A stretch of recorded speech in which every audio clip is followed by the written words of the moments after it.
안녕하세요. 세상을 이롭게 하는 일에 관심 많은 승무원쌤 김용숙입니다. 여러분, 몇 천만 명의 구독자를 가지고 있는 먹방 유튜버 쯔양 아시죠? 쯔양이 사이버 레카들로부터 공갈 협박을 받아서 한동안 고생하고 지금까지도 그 고생이 계속되고 있습니다. 이렇듯 쯔양을 공갈 협박한 유튜버들은 대부분 지금 실형을 선고받았습니다. 구제역 등 3년 동안 이들을 협박하면서 지내왔던 공범들 전원 실형을 선고받고 지금 복역 중에 있습니다. 하지만 쯔양에 대한 2차 가해는 계속되고 있습니다. 다름 아닌 김세희 가로세로 연구소 유튜버가 쯔양을 중국 간첩설 이렇게 황당한 음모론을 제기하면서 쯔양의 고통은 지금 현재 진행형입니다.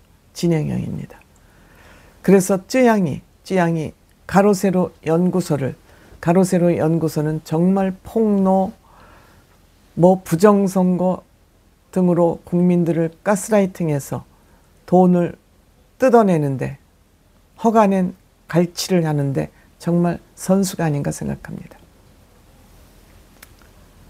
작년 2024년 7월 가세현을 고발을 했습니다. 쯔양이 고발을 했습니다. 2차 가해가 계속 진행되고 있기 때문에 여러분들 구제역하고 가로세로 연구소하고 통화한 그 통화 내역은 가세현에 가서 보면 구제역 치면은 바로 그 영상을 들을 수 있습니다. 이렇게 되자 쯔양이 강남경찰서에 고발을 했는데 무혐의로 종결을 했습니다. 증거도 다 있는데 명예훼손하고 2차 가해를 한 증거가 다 있는데 무혐의 처리를 했습니다. 그러자 쯔양 측과 이 변호인단은 검찰에 다시 진정을 했습니다. 이거 문제가 있다. 무혐의 된 거 뭔지 문제가 있다. 이렇게 해서 다시 조사를 해달라고 검찰에 이의 제기를 했습니다. 경찰이 무혐의 처리한 것은 증거 부족이라고 무혐의 처리한 것입니다. 그래서 직접 검찰에 이의 제기를 하니까 검찰에서 경찰에다가 강남경찰서에 다시 조사하라 라고 내려보냈습니다. 그러니까 강남경찰서에서는 고소인 신분 조사를 또 한 겁니다. 근데 쯔양이 지난 16일 고소인 신분으로 강남경찰서에 조사를 받으러 갔다 40분 만에 조사를 멈추고 그냥 나와버렸습니다. 그 이유는 경찰이 피해자를 보호할 의지가 없는 것 같다. 그러니까 편파 조사를 하고 있는 것 같다 하고 나와버렸습니다. 우리는 이러한 사실이 일어나고 있는지 모르고 있지 않겠습니까? 근데 쯔양이 40분 만에 조사를 받지 않고 나오면서 이것이 이제 기사화가 되면서 사회 문제화가 된 것입니다. 이렇게 되면 경찰이 이 사건을 함부로 다룰 수가 없습니다. 함부로 다룰 수가 없지만 이 사건은 또다시 미묘한 국면으로 빠져들 수밖에 없습니다. 왜 그러냐? 강남경찰서에서 이거는 증거 불충분으로 기각, 사건이 될 수 없다고 해서 다시 무혐의 기각 결정을 내렸는데 검찰에 이의 제기를 했더니 이거 다시 조사하라고 내려보냈어요. 그러면 동료가 강남경찰서에서 조사를 해서 증거 불충분이라고 기각을 했는데 다른 동료가 이 조사를 하는데 같은 동료끼리 동료에게 불리한 그런 조사 결과가 나오겠습니까? 안 나오죠. 나오기 힘들죠. 그러니까 이 쯔양 측이 또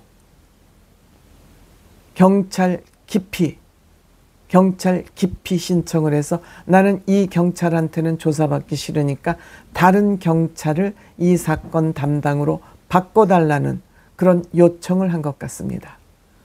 이와 같이 경찰과 검찰이 사건 조사가 분리가 되어 있기 때문에 우리가 한 단계 더 의지할 수 있는, 검찰에 한 단계 더 의지할 수 있는 이런 시스템이 되어 있어서 그나마 쯔양은 어찌 보면은 구제받을 수 있는 이런 제도가 아닌가 이렇게 생각됩니다. 가로세로 연구소는 이러한 결과를 받고 정말 경찰에다 감사하다. 이런 판결문이 나올 줄은 몰랐다고 또 본인 가로세로 연구소 유튜버를 통해서 그런 감사하다는 얘기까지 했습니다. 이 사건과 관련해서 언론사가 사실 확인 내용을 요청하자 확인해 드릴 내용 없다라고 딱 잘랐습니다. 하지만 이것이 사회적으로 이미 사건화가 됐기 때문에 언론들이 계속 추적할 겁니다. 아마 언론들이 계속 추적할 것입니다.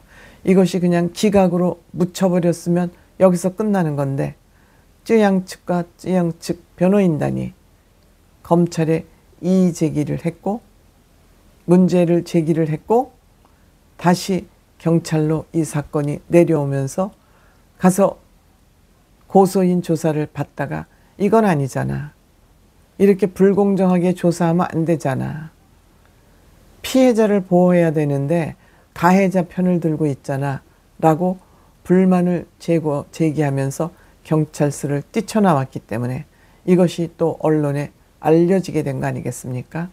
어쨌든 사람을 괴롭히는, 사람을 가스라이팅하고 협박, 공갈치는 이러한 유튜버들이